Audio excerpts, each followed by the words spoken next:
Chacun libre, il y a aussi surnommé comme moi, c'est surnommé. Pour moi, toujours qui n'a pas été congolais numéro 1 à Congo, la misère congolaise Azali. Mais moi, toi, l'équipe, Mouninga pour l'instant Azali. Parce que tu as Léoné Maramoso Kendele. N'a pas concert rebellé. N'a pas la maison de production bien, n'a pas le contrat bien. Tout ça a généré la personne on est en danger pour l'instant. Aujourd'hui, aucun Tanzanie. Ils ont Tanzanie, c'est fort. Mais aujourd'hui, comparé à Diamond, Diamond il est le numéro 1. Il a fait des feats avec tous les artistes musiciens presque. Les Américains, les Nigériens. Et puis Diamond a un label, un WhatsApp Music. Et là, c'est là que Moutou est en top in a minute. Quand on parle de Tanzanie, on va directement Diamond. C'est ça que tu as Moutou est numéro 1. Donc, pour la polémique, on a un concept, on a un débat, on a fait. Moi, je pense que le numéro 1 musique congolaise, mais Moutou, Azan a top pour l'instant. On a top bien. Trop beau, il y a un côté. Numéro 1. Fallait faut pas corriger. Fallait aller à cette émission de la il y a GG, à ça déjà trop battre. Discours, fallait comme moi trop orgueil. Aux appels malam ou t'es un artiste. À sonner moi discours naïe. Aza trop na discours. Papa m'a fait la conférence de presse pas là. Abamaki pour minini ngana yé. Donc peut-être peu dans mon thème, il y a des choses où il peut pas où il peut être mabé pour na Kofi. Mais oui, bah c'est pardon parce que surtout Kofi, tous les souvenirs et beau sanaka. Parce que lorsqu'on c'est une manière parce que lorsqu'on meurt tant de Koufaga tout est kendaga ata moto no linga on a toi battu la linga montrer l'amour lorsqu'on est vivant, montrer à la personne qu'on l'aime lorsqu'on est encore en vie, parce que demain ça sera trop tard. Même si tu viens devant ça tombe, tu dis que je t'aime, je t'aimais, c'est trop tard. Et Kofi Olomide pour moi je peux dire il a rattrapé peut-être Makamoyo ou déranger conscience na on a ou déranger ba fan ya ba musicien wana parce que le so à rendre hommage à papa Wemba et c'est moi papa Wemba té et c'est comme bateau maman Amazon par exemple ba fa na Wemba Kofi azana ba jara ba vieux mo boy azana rankini mo muke oui ba jara bateau ba facile na rankini mais ba facile non c'est pardon les vient na zabongo des preuves qui rend dossier à Vitel Kamere. Tellement qu'il est intelligent, il y a une façon qu'il laver l'image. Si nous avons un dossier, d'autre part, c'était une façon de taquiner Mouninga. Pourquoi tu peux seulement répondre à ce genre de... Il est facile, la provocation. Mais c'est facile, na osenga pardon. D'autre part, ça de malamoté. Nous sommes salama bango te pona ocho. Sur la télévision, ils ont songate. Ni mo bena faire rigolo pena lo balelo. Quand Ferrego la passe à la télé, bureau ne faut pas son rapper na ba texte ma monnaie à la télévision. Parce que évoquer le droit fait quoi évoquer le roi. Ba so ba ka numéro 1, ba peso ka bo boulé na numéro 1, droit ba numéro 1 te ba boyebo non. Chacun est libre de dire Moi je pense que c'est la façon de c'est une motivation. D'abord dans votre déterminant ba déjà à propos wana. Pour ceux qui n'ont que ça falli, nga ba on a marché ba mo petene lo biga wana. Si on a autant de musiciens, autant de 5. Il y a autant de Kabuya. Na mitso na sepe na ambassade comme trop visible, autant d'ateliers pour Aibani na Bolo Yang. Les autres na ndimi ba mani en fait basé belé mais ba Aibani trotté. D'abord premièrement, bango mo basala effort à cause de la visible. Bango mo ba faire basala effort à kobimisa image qu'il travaille dire. Sauf là comme un niveau le babongo, il peut avoir raison. Donc ça pour la motivation. Oui, mais rumba lwana rythme zaiko. Mamene malembe. Ouais, bataki tembe. Nazo critiquer. Non, finga tembe. Non, remarque moins important. Et tant qu'il bat tout, pas avoir courage. Quand même, pas même instrumentaliste. Bébé la fali, bon bébé libino. Mais quand l'artiste dit que Bino travaille à 20%, non, oui, il a raison. Il a raison. Parce que Babazo pouvait de quoi ils sont capables. Mais cela ne veut pas dire que Babazo est important dans la cause, il fallait être important. Parce que s'ils n'étaient pas importants, il fallait avoir un orchestre. Comme les gens il fallait Alexis Bazanango, Marshall Dixon, Pacha Bay, les Abissika Bazanango, pour te battre musique français, Babazo américain. Mais musique na Moroboy, il y a une quartier latin. Il y a éternellement, on a les c'est vrai. À long niveau, à s'adapter.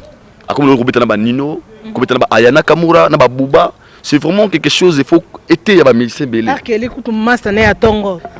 faut aider à musicien belé. Il a brillé des étapes. Update himself. A yekoli mokili.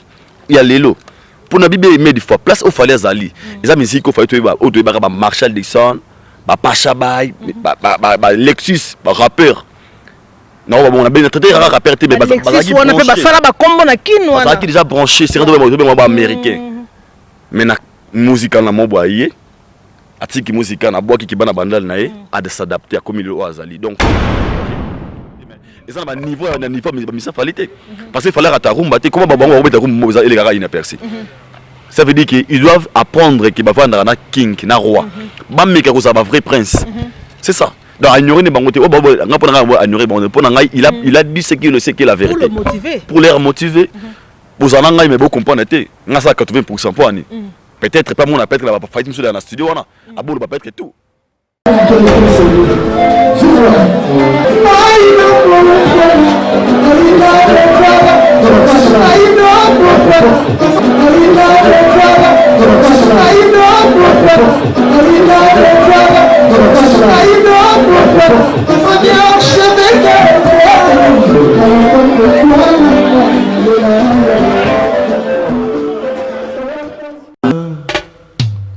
Aïdor Bokwala, le Brésilien Gilles Kouyaté. Aïdor Bokwala, Congo Power Media. Power Media. Lianjali Sofote. Congo Power. Tu dis Power. Avec Aïdor Bokwala. Pour une information, il y a un Congo Power. Par Aïdor Bokwala. on est là. Jeune Bougar. On n'avait pas fait des provisions. L'un de Sofote depuis Kinshasa.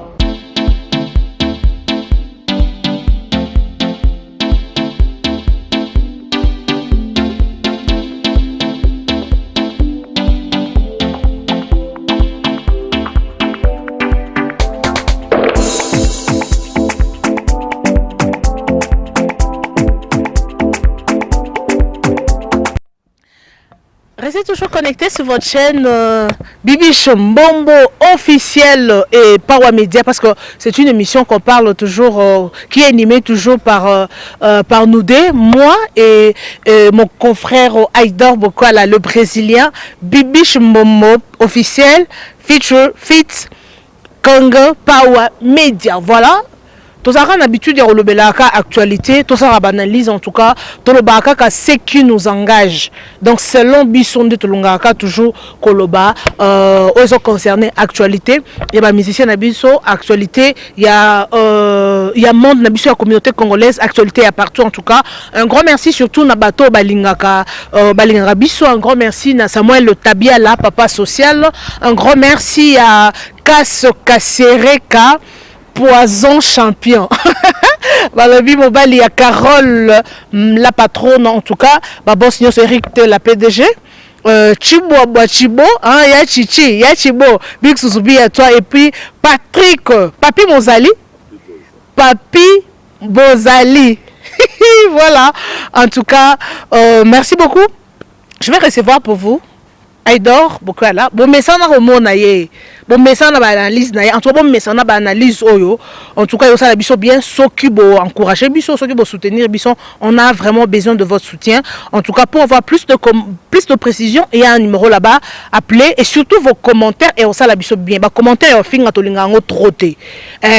Bon commenter selon ba sujet na biso parce que le sujet est intéressant. Aïdor Bokwala, il fait déjà son entrée. Aïdor Bokwala, le Brésilien. Auto Bessana. Ah, confinement. Qui va le confinement? Un mètre. Bonjour Aïdor Bokwala, le Brésilien. Bonjour star Bibi Mbombo Place Mastro Bondo à Gaillard. Encore une fois. Tous à Guilobi, tout un soulé, tout bagui. Attaque sans retour. Sans retour. Sans recul. Sans recul, pardon. D'abord, un big salutation à abonné tout ya Congo Power Media. Aux abonnés qu'on a biso et puis au Balinga Bongo Bibi Mbombo officiel.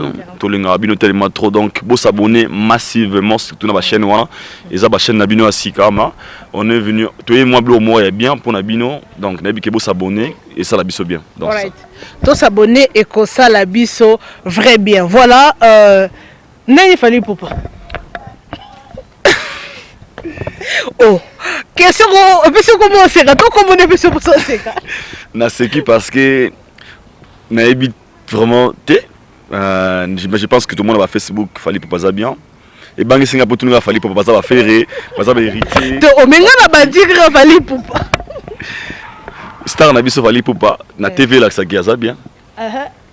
Tenga na tuli na kaka koke musika te na tuli ka question répondre. Bon tuli ka no ka fallait pour tuli ba profiter ba we rater ba JBT ka fallait ni souvent nzambe ngai. Na boye polémique. Ngai na bangi question wana. Donc question na mal abandonné. Un grand merci à Thierry et Molly à l'ingrédient dédicace pour ça qui va monter donc la tête qui fonctionne. Voilà, alors tout le monde il fallait pour pas vraiment contrat. Félicitations à l'artiste parce que ton bibiso na émission oh t'encouragera et l'autre est malam t'encourager. Oh yamabe en tout cas tolobaka parce que pas midi chez Fali, pas midi chez Ferré. Pas midi chez n'importe quel artiste parce que tout le bakaka et ça que pour te push bah on ça musala bien te push bango to motiver bango et que ça la vrai bien fallait pour pas à ce contrat il y a 21 concerts ouais ko bêta to moni déjà na nino hein parce que je fais des images il y a Nino déjà la featuring ça déjà est belle en tout cas félicitations à l'artiste Fally Ipupa parce que na minute au bazo voter les gens disent les gens selon vote il y a batou selon dire il y a batou Fally Ipupa ça number 1 pour niveau à okende nango agenda et que vimba kaka ils ont que vimba kaka aido bokwala ba peso raison pamba moi je dirais tant le barabatou peut-être va comprendre mal na d'abord pour rectifier moké non bagine bandeli bonif santa Fally Ipupa mais peut-être baba moni tout ça nous muta Fally et ça va comprendre c'est la famille c'est une question parce que notre bagi na analyse na biso toi instruire et le moment boy so il mission zo ça il le bien on va parler de ça pour encourager l'artiste toi raté pour la critique parce que les analyses de ça la TV ils ont pour la critique côté critique OK côté positif aussi c'est important pour nous motiver moteur zo bunda azoba contrat azoba marché pour montrer aussi à ceux qui dorment encore qu'il est temps de se réveiller pendant confinement misusu bano travailler pendant confinement misusu ba ega te ki ba na parler pendant confinement misusu ba ko ba studio donc c'est pour cela donc on a muta Fally kaka vraiment te mais on encourage à ba bonnes œuvres quoi au salaka biso bien au muto salama bien ni a l'obéra acoustique à faire rigolo là-bas que faire rigolo en confinement albeti le romo be kangaga na tawona na salaka pe yango actualité innocent malou mettant que na bitu award to lobela ke pe yango to encourager qui ndemo na Fally Ipupa ngana ko ba Fally Ipupa c'est quelqu'un à féliciter quand on va féliciter na mon parcours ya Fally Ipupa des quartiers latins na gina tala la tatu ya kalakuti na baraité des quartiers latins na niveau commune en lelo ils ba exploit mon sala et la gisa vraiment que dans la vie on peut aussi apprendre something new na vie na biso pour dire Fally a outi na ki musicana des musicana à une star quand on parle de musique, on a des musiques qui sont bananes. On a des formes, il y a des musiques, des chanteurs, mais il y a aussi des musiques à une star. Donc il a beaucoup appris dans la carrière. Ce sont les autres qui ont fallu dans le niveau où comme les gens qui ont fallu Alexis Bazanango, Marshall Dixon, Pacha Bay, les musiques qui ont fallu Bazanango, peut-être des musiques français, des américains. Mais musique na Morobo, il y a des quartiers latins. Il y a éternellement, on a les c'est vrai, à long niveau à s'adapter. À comme le groupe na Nino, comme na Ayana Kamura, na Bouba, c'est vraiment quelque chose il faut été ya ba musicien belé. Faut été ya ba musicien belé. Il a brillé des étapes. Update himself, ayekoli mokili. Il y a lelo. Pour na bibe aimer des fois place au fallait Zali les musique au fallait ba Marshall Dixon ba Pacha Bay ba Lexus ba rappeur non on a bien traité rappeur te ba on a pas sala ba combo na kinwa ça qui déjà branché c'est ba américain mais na musique na mobo aye atiki musique na bois qui bana bandal na a de s'adapter à comme il est Zali donc faut encourager tout à l'heure dans la vidéo, à ce contrat, concert ébélé. Pendant qu'il y a un moment de confinement, il y a des gens qui travaillent. Ça veut dire qu'il y a une équipe solide où ils ont un contrat, où ils ont un boost d'artistes, où ils ont une image d'artiste. Aujourd'hui, il est ce qu'il est aujourd'hui. Et puis, le sommet de les prix. Et ngata baki nolobi ne bandobi est-ce que fallait ça numéro 1 ba musicien congolais. Nakoloba. Pour l'instant. Nakoloba sona lobi oui, na sali mabe. Sona bi pe non nakosi. Nakoko gira on kaka par rapport à makambo zo monana. Ba baka moto aza number 1 par rapport à ba œuvre, par rapport à na niveau de chapeauté lelo. So ki musique ya lelo na lobaka med, fois musique ebetama na ba auto zo mona. Quand on parle d'un grand artiste aujourd'hui, des gens ont 3 millions d'abonnés. Ça mort déjà la pas wazanango. Na Congo za mais c'est mort qui fallait na abonner na Instagram, mort na Facebook, mort na YouTube, mort na réseaux sociaux tout. Fallait tous les artistes et musiciens congolais na Congo na réseaux sociaux. Mais c'est le pour que c'est moi belé c'est le peu ton bon babi que non ça vient na Kofi azo diembela kana sima fali parce que ya sila kana déjà moi comme moto fali wana ya komika ko diembela na sima wana. Je pense pas Kofi ko diembela na sima fali. Là vraiment moi je dirais c'est faux archi faux. De preuve vous comprendre que Kofi a Fox. Kofi habite à Bercy na 2000 ans. Parce que ça fait 20 ans, 2000 ans. 2020, il fallait être à Bercy. Des espoirs que Kofi a fait dans la carrière, il fallait pas s'aligner sur sauter. Kofi Koyemba, sans dire Kofi Koyemba dans le bagnoso. Kofi Lelo, quand on voit Fali, on voit Kofi Olomide parce qu'il vient, il a produit à haute quartier latin. Quand on parle de quartier latin, on voit Kofi Olomide. Donc, au début, moi je pense que ça le coup. Isaac Ake, il est content de voir que papa moi abota moi ils ont pas abota bisobo abota wa kuluna te fille moi si mais courageuse oli na sima mbalité ne sobi ki bibishi mo masala ba mission na ye papa nous a content soit vivant ah ma fille ni mon Kofi a compris maintenant que fallait pour pas sa fierté na ye parce que aujourd'hui sauf fallait que na TV na chaîne tor le monde ba tuni oui ya eu comme from parcours na yo aloba je viens de talent latin et puis quartier latin là où les gens m'ont découvert. Auparavant, Kofi a bunga série moi boy. Moi to boma on t'a dit son la vérité. Kofi a bunga série moi bunga la falia. Kofi a nous ça va faire rigolo là comprendre que moi on a moi na yo. Kofi a Kofi ba c'est le comment ba série moi. Ba série moi ba ayaki faire rigolo ayaka koyema ya. Tout bien non peka. Ben na ko ça peka bien. Kofi comprenait pas valeur à Fali. Et pour Kofi penser que Fali na longo orchestre bongo on s'adresse mission ne ba finga ça la boye mais fallait prouver Kofi le contraire. C'est parmi des artistes musiciens congolais autant abimi na orchestre aki na discours à bien tina loza na discours à bien.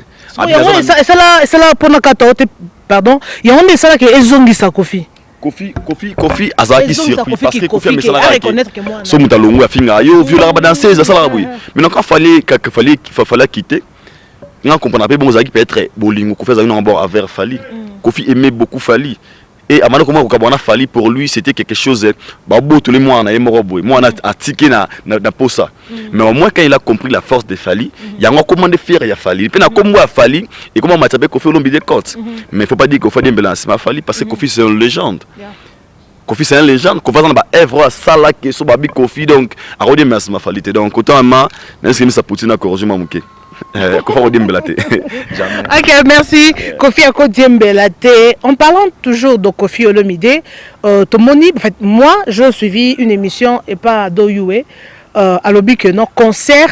Il y a le 13 février et Zara Batmalinga Kofi te.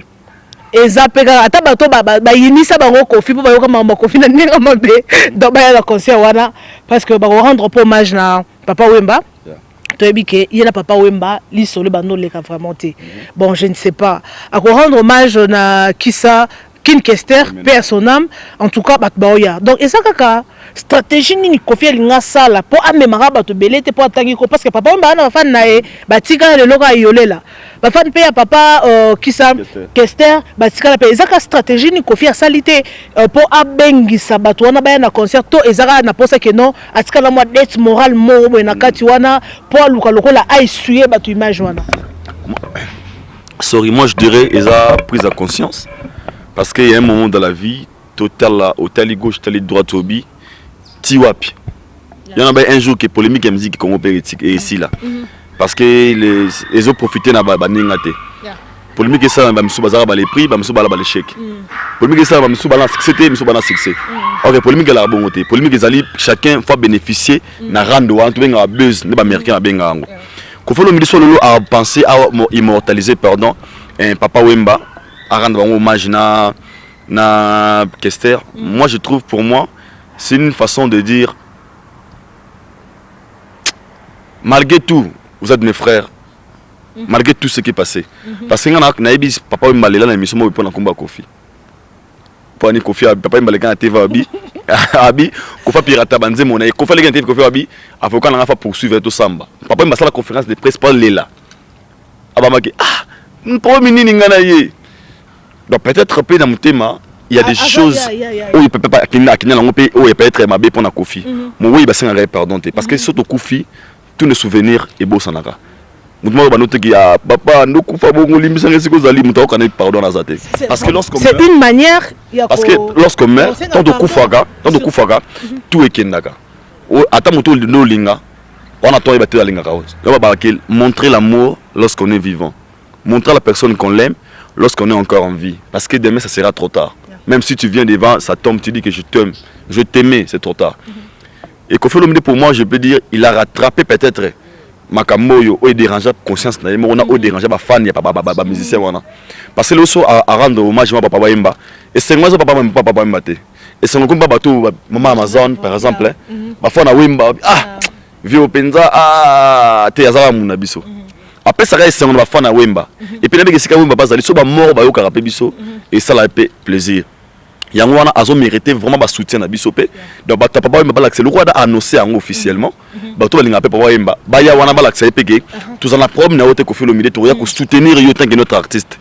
Ba to pe ya nani ya Kester ba ya wana ba la pas banek be Kester to ya soutenir yo pour dire que tous en la problème na wote aux artistes na biso parce que nous sommes mukili ni le s'il a raté.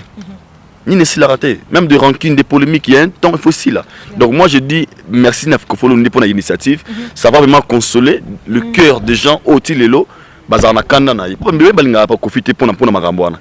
Il y a traumatisé Wemba trop. Il y a traumatisé un Kester trop. Mettons on rendre l'hommage, ça va aussi une fois renouveler l'amour, essuyer l'image de Kofi Olomide. Surtout qu'il y a une salle locale à You Arena. Ils ont salle à Moné, des spectacles à Moné, des premier Congolais au Betakuna, Kobeta Bandoule, Banzemba Batouana déjà pour moi je dis que donc il a risque que vraiment Badjouana Bazara va conseiller bien. Donc encore une fois. Félicitations Kofi Olomide. Tout le belaka sur Kofi Olomide parce que bisto lingami ko pazoma teke. Donc je sais que c'est une analyse intelligente. Parce que naïbi ke bato bazo landa parce que on peut pas comprendre ma bébé ko mais surtout mon tika ba commentaire na bino sur bozo landa yo sala biso bien.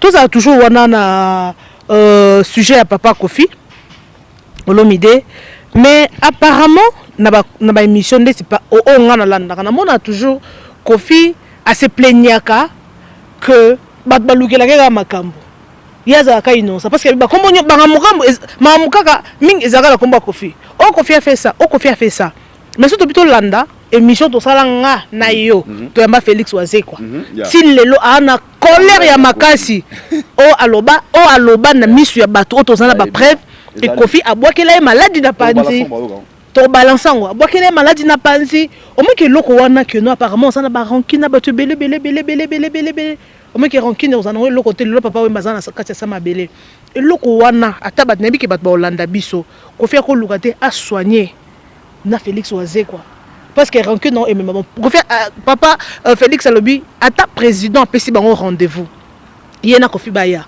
abenga président à s'excuser non ya te pour Kofi azawa au moins niveau il y a canne za kasa motema. D'abord premièrement nagolo ba pona pona na bigezaki trop difficile on va dire que le belo wan to na miso to yamba qui ça veut dire que ça na kanda Kofi jusqu'à présent abike abokele malade blo mo bongo mais tant que des humains pour na Kofi faut tout zapper 100% de Kofi azana jara vie mo boy azana rancune mo muke il ba jara bato ba facile na rancune mais ba facile non c'est pardon les viens dans Zabongo. Des preuves qui rendent un dossier à Vitel Kamere. Tellement qu'il est intelligent, il y a une façon qu'il avait l'image. Si nous avons un dossier, au limon Zamouana, comment il y a Kamere. D'autre part, c'était une façon de taquiner Mouninga. pourquoi tu peux seulement répondre à ce genre de il est facile na provocation mais ça facile na osenga pardon d'autres part ça be malamoté batno so salama bango te pona o choquer il y a de moi en effet le belo moi babi et moi na posa na limbisa makasi ezate abiza biloko mususu mutaloba na yongo et sort tellement makasi que ato limbisi oko limbisa été ils avaient l'ouvre qu'on fait comme on a mutuna il y a des choses où ça pas mutu yo mona grandeur na ngote mais la personne oza blessé niveau azwa yango ato lingo soigner amona ka ke ça ko yibina ngama o fingelo mobo yo neto anobo fingelo mobo na bi yeko finga ninga ngoma mbombote c'est ça ato senga pardon directement et loko wana les fait na mona yo ça réveille toujours na mutu mais mona ko fait l'omide d'autre part na conseil scovier conseil na bi ki na caméra via hôtel biso asa déjà les gens na mukolo image ya ming Kofi, beaucoup de gens connaissent Kofi na mpena image ma be sur le comportement parce que les autres qui disent même que na linga musique a Kofi na linga imo mutute j'aime pas la personne mais j'aime sa musique vous avez déjà mal à pété faut d'abord qu'il lave un peu son image azo matin ya kotika biloko mike ata ba émission que polémique ezali wana invita ngo akomda mukolo papa c'est une légende c'est parmi des grands où la musique congolaise comme Ota la lelo il doit être exemplaire il ba o bazuya lelo il y a nos samba bien affilé banani il faut ça mais exemple na biso tant que notre icône donc pour na makambo wana pour na Kofi Olomide ba toujours gay waze quoi ameka ko soigner kana ndekona baba rankine na sukate pour atabo inani lelo awa boinani sukati suka un jour bino ba bodaye non rien ne sert suka liwa rien ne sert donc on n'est pas là pour être des ennemis à vie des fois mabeko osala mais toujours ngabato apeka ke muto sanga mabasa ga muto mukilo kwanga ngapi na ko pêcher pe na niveau mo bepeke na sai muto mabepe na miye bapeko tout donc c'est ça donc ya ok, merci beaucoup comprendre moi Rotala Tala Nassima. Bon comprendre moi tout que ça qu'on va collectionner, il y a pas de problème. Merci beaucoup, merci en tout cas à vous. Continuez de vous abonner, bon continuez de s'abonner en tout cas. La surprise est Rosala et Belé vraiment dans la chaîne Abino en tout cas. Merci beaucoup à tout le monde, merci beaucoup. Abonnez-vous surtout, n'oubliez pas de cliquer la cloche de notification pour bon émission Bajar, émission bon rataraté. Oh polémique, il faut les gars. Hey Azabwe, yeko na salibwe. Non, c'est pas ça. Sur mikolo boy ya faire alegaki na epa ndo na biso nani epa Wuli Kayembe on bien o ba numéro 1 ba boy ba ni mususu na mi ba na sala mi belé na émission après émission faire o te faire boudé fali boy non moi chacun de nous est libre de toi comment il y a la démocratie toi la liberté d'expression faire passer à la télé pour dire que ba musu ba boule ba numéro 1 ba conseiller numéro 1 azan numéro 1 te boy des autres analyses on n'est pas là pour injurier nos artistes musiciens parce que ba faire wana ba sa peka fierté pe la musique congolaise et ça quand qui ba musicien na bisonde ba meka ko soigner mon entourage na bango quel est le discours que les à la télévision moi je pense que musicien aura fait rigoler la kana à TV talo ba maramuke ba mso ka sa numéro 1 d'autre part ce qu'on le rwanda nde e benda fait rigoler e benda e loba na mais la façon de parler. C'est ça le problème. D'abord, c'est ça.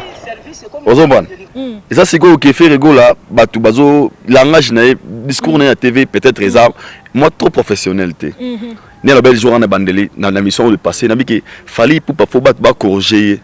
Fallait aller à sur l'émission de Bamarambo, il y a GG, à ça déjà trop battre mona. Discours fallait comme moi trop orgueil.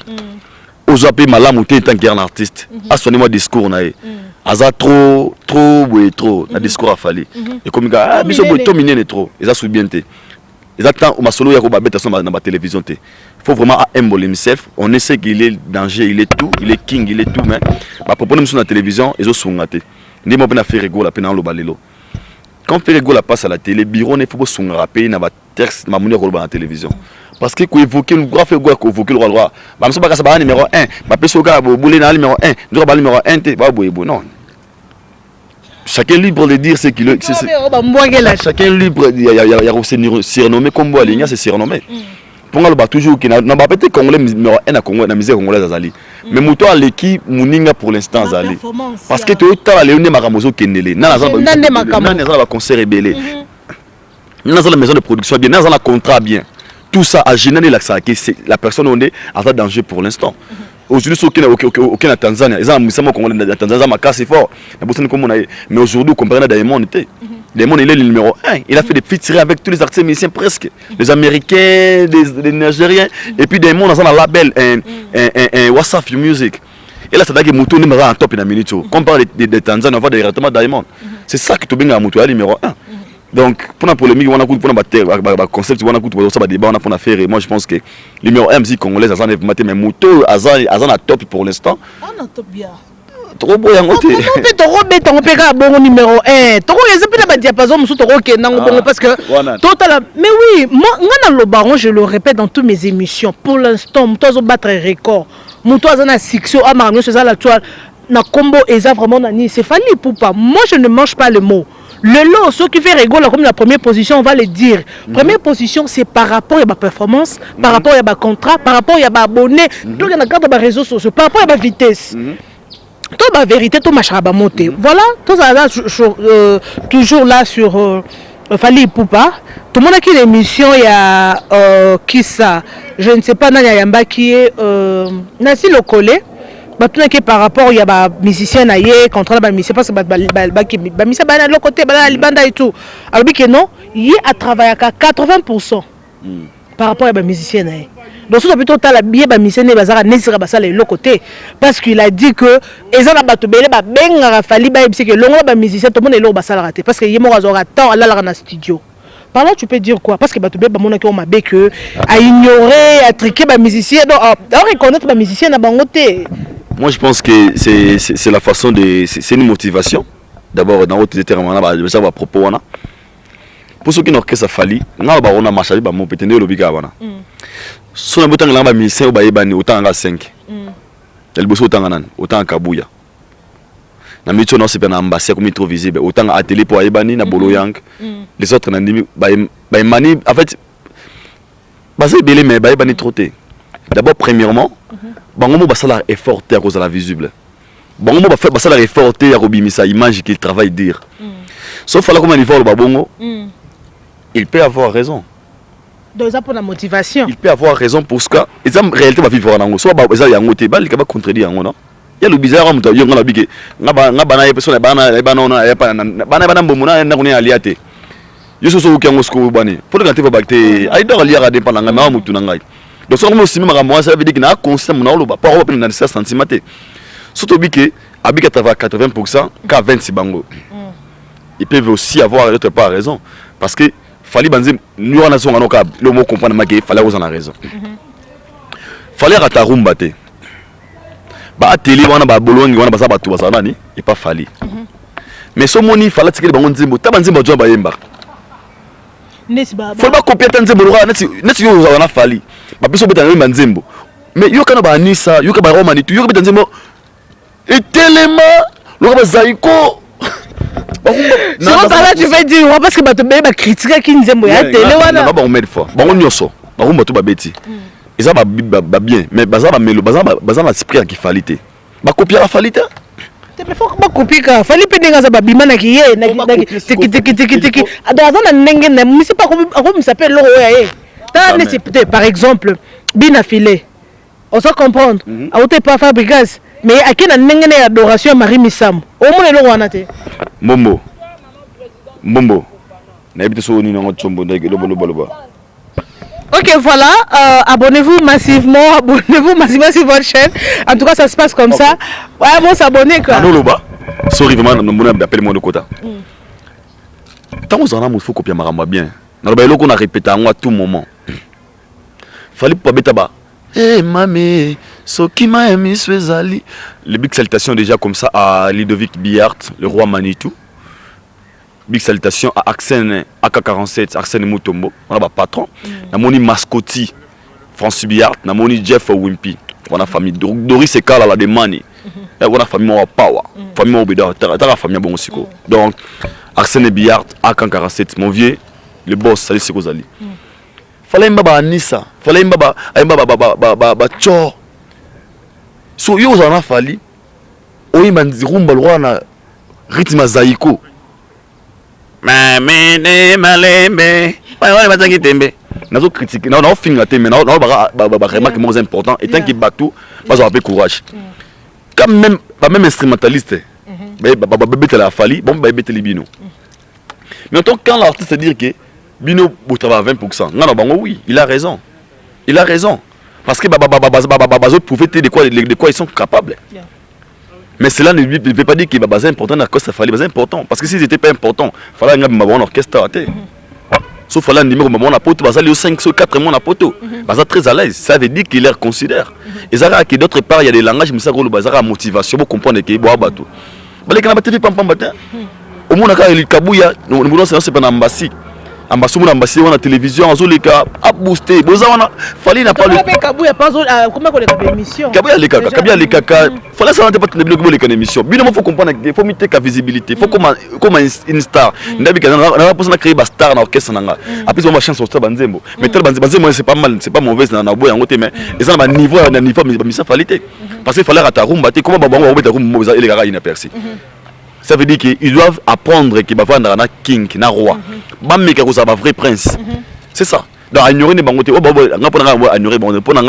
a dit ce qu'il ne sait que la vérité. Pour le motiver. Pour les motiver. Pour ça, il faut comprendre. Il y a 80% pour année. Peut-être pas mon appel, il va faire dans le studio. Il va peut-être tout. Merci, on va presque tout. Ça se passe comme ça, voilà. Restez toujours connectés. Alors, parlons de Fabregas. Tout le monde Fabregas maestro batubeba les laki Fabregas attitude mon père et les bisous moi qui sérieux donc en tout cas attitude mon père wana selon Batou en tout cas kiti sakié mais le loco mon a Fabregas ça comme na ba tournée européenne to senti que agenda zo mata et surtout on a vu Fally Ipupa alobi que non abiba attitude mon père wana za dérivé à nani il y a Kakipaka Kokolo. Donc, quelque part, ils ont reconnaître déjà comme Fabregas, Namoussala, ça les félicitations d'abord pour son générique, pardon, à Bézi vraiment à rendre hommage à la musicien Belé. Ça fait vraiment du bien. En tout cas, Fabregas, tout le monde, donc, comme Kende, en tout cas, le 9 octobre déjà, à sa sortie officielle, il y a l'album Naye, Cible, si je me trompe là. Si je ne me trompe pas, pardon, album Naé, cible en tout cas, on sentit que Fabregas a un mouvement. Agenda déjà et commis déjà kilo en tout cas, félicitations Fabregas Fabregas maestro. Alors, ailleurs beaucoup là. N'habité attitude, n'habité musicien pour nous avoir un succès. De Fabregas maestro en tout cas, félicitations déjà à l'artiste parce que on a vu Azu déjà un contrat. Il y a ma tournée européenne. C'est déjà quelqu'un à féliciter. A signé contrat na Sony Music. Sony Music en France. Et ça déjà World. Ça déjà World. En tout cas, félicitations à l'artiste parce que Badbamona qui a attitude mon père. Badbamona que le rôle a nenga senga qui fallait pardon. Badbamona que non abungi rumba yo kana susouté. Mais quand la on a agenda artiste ils ont matissa, ils ont mata vraiment félicitations. Tournée déjà européenne, c'est déjà quelque chose de bon. En tout cas, vraiment félicitations à toi à l'artiste et surtout que après si ba musicien dans un label naé sur battre label naé, ils ont promouvoir l'artiste en tout cas, il réfléchit bien.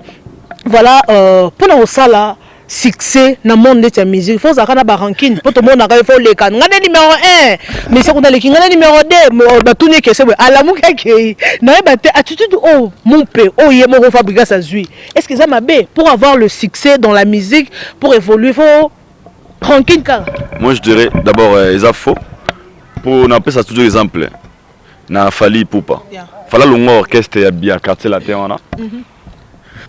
Sans kofinga mais le loza o azali et le bato commission comme babo sanaka au moni ranking ma be ranking za ndeni au moni temps sur la mission beaucoup mo finga peut-être par exemple nga faire na mo finga kofi bata kofi mama balongwe bato na ta balinga babayo au mo finga héritier babayo donc il ne doit pas perdre siko ba fanatique non que ils ont bénéficié.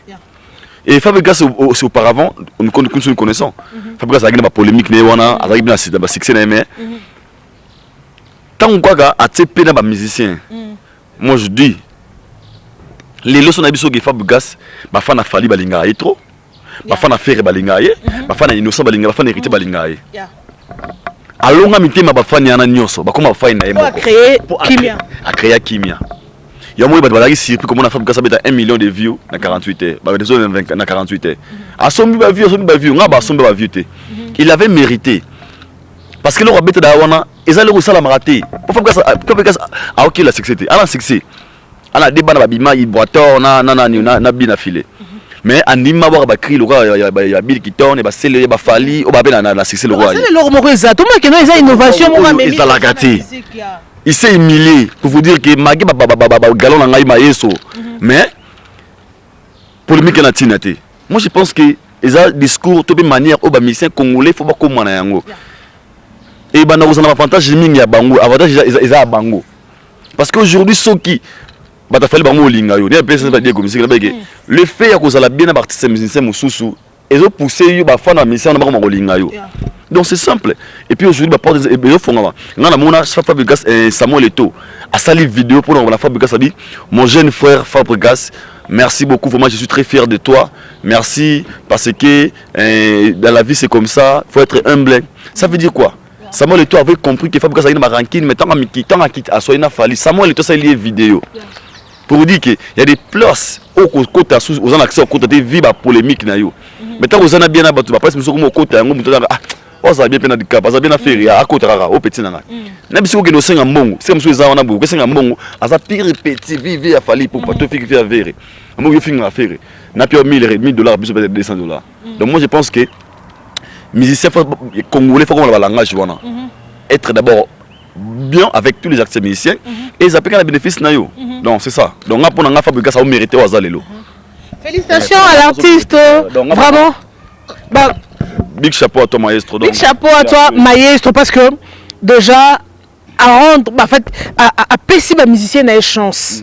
Bah ça là vraiment album, bah ça la banzembo na kati. Donc album on zo bima déjà d'ici décembre. Ah merci, na ebité ba o ba ebi na on te comme album on a déjà merci. Au monde que non talent ba le roi ba bin affilé.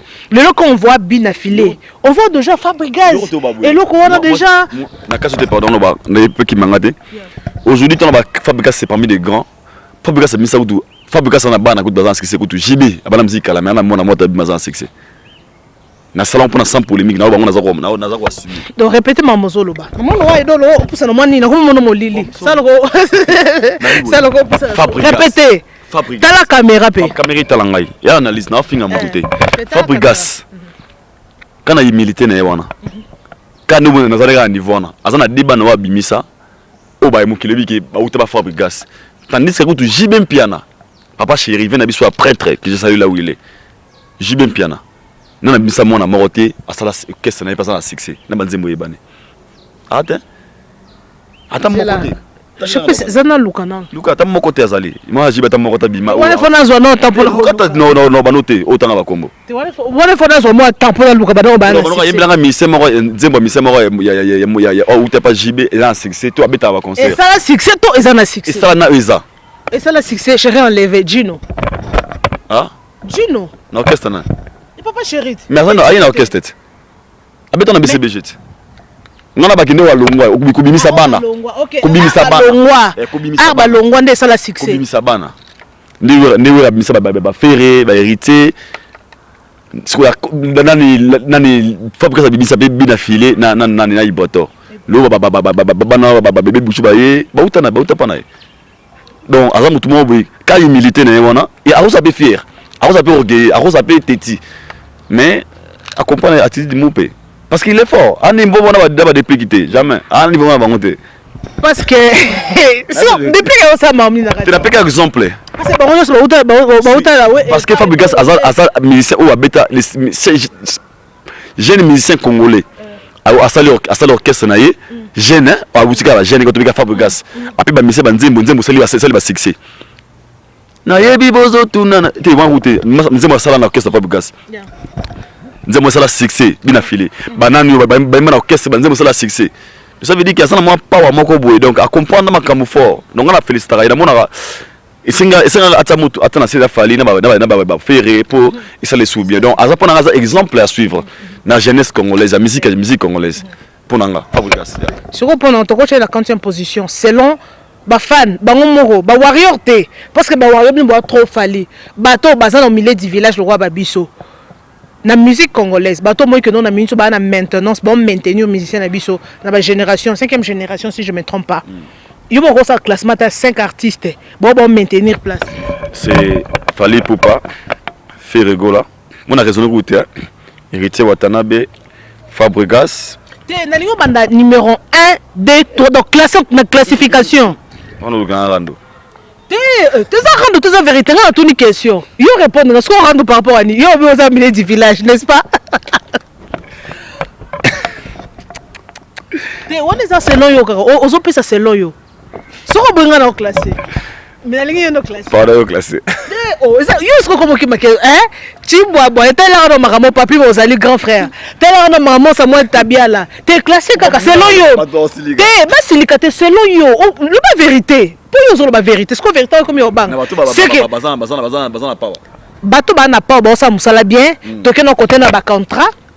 Agenda ne ezana likolo. Tout à niveau des réseaux sociaux, la page nyonso, la page banini, ça déjà c'est bon. Na niveau des contrats, na niveau ya banzembo, donc je dis bien pour l'instant. Donc tout ça dans les lots, pour les lots. 5 artistes congolais. Pour les lots. 5 congolais, bon c'est congolais mbimba. Congo mbimba. T'es na en Amérique t'es. Na Amérique t'es. Na musique na biso congolaise pour l'instant. Au marché monde en plus banda première position, deuxième, na troisième, na cinquième. Please, émission comme Nasuka. Fali Poupa, Koffi Olomide.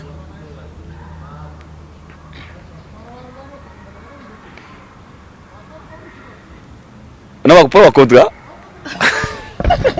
Au moins au moins lelo, si on répondre émission, on va répondre question au émission ici là té. On a question à Souka.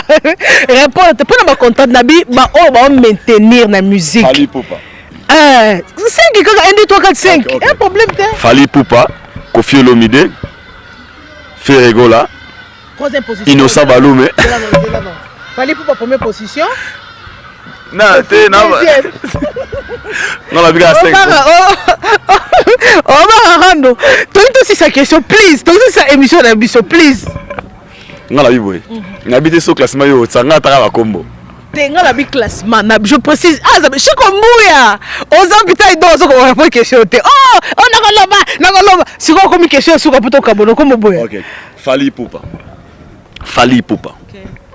Koffi Olomide. Ferregola. Héritier Wata. Innocent Balume.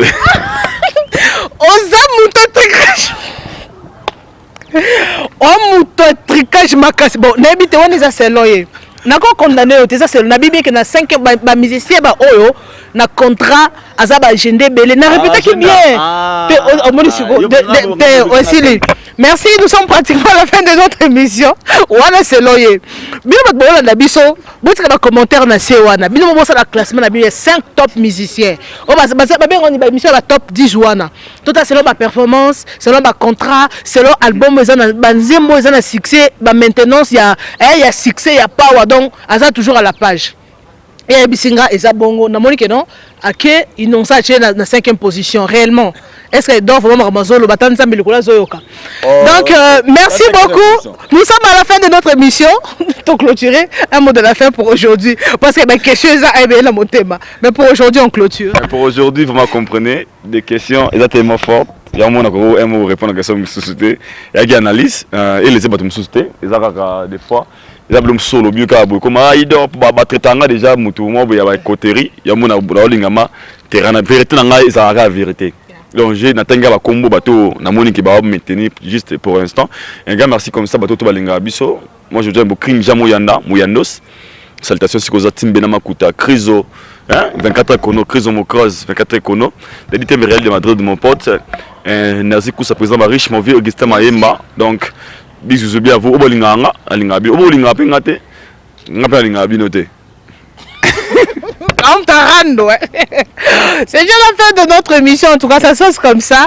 Analyse. Bon, aussi si Mabanga, parce que ça il a dit Mabanga. Big salutation comme ça à Chiboabo. On a boire trop le levement. Chiboabo, tout le monde a bongo. Papi Boza Bozali. Et pourquoi pas aussi à Poison Cassereka.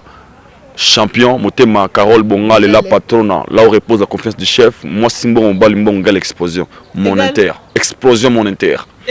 Explosion monétaire. Explosion monétaire. Explosion monétaire. Goûtez aux dollars. Après ça, rien ne peut s'arrêter. Donc, il est bien. T'es moni poisson Kasseré Kaza, parmi les boss, c'est simple. Il est humble, il est reconnaissant. Soit mon andila au parquet Moutouka. Aïda! À qui monter? Mais tu dis ça par rapport au. C'est ça, ma maman. Mon Dieu, je suis pratiquement à la fin de mon émission de cette analyse. Aïda, mon gars, mais ça va pas te soir. Mon Dieu, on a dit, là, on peut essayer de démarrer. Attends, ça qui n'a robot. Attends, ça qui n'a robot, mon Dieu. Traverser robot 5 et vers épée là. En tout cas, un grand merci à vous. C'était là Aïdor Bokwala, le Brésilien en tout cas. Ceux qui analysent ce Pelissa Rabino, bon like, bon partager et surtout bon s'abonner à la chaîne Congo Power Media TV et Bibi Chumbombo officiel. Nous sommes là pour vous informer. Merci beaucoup.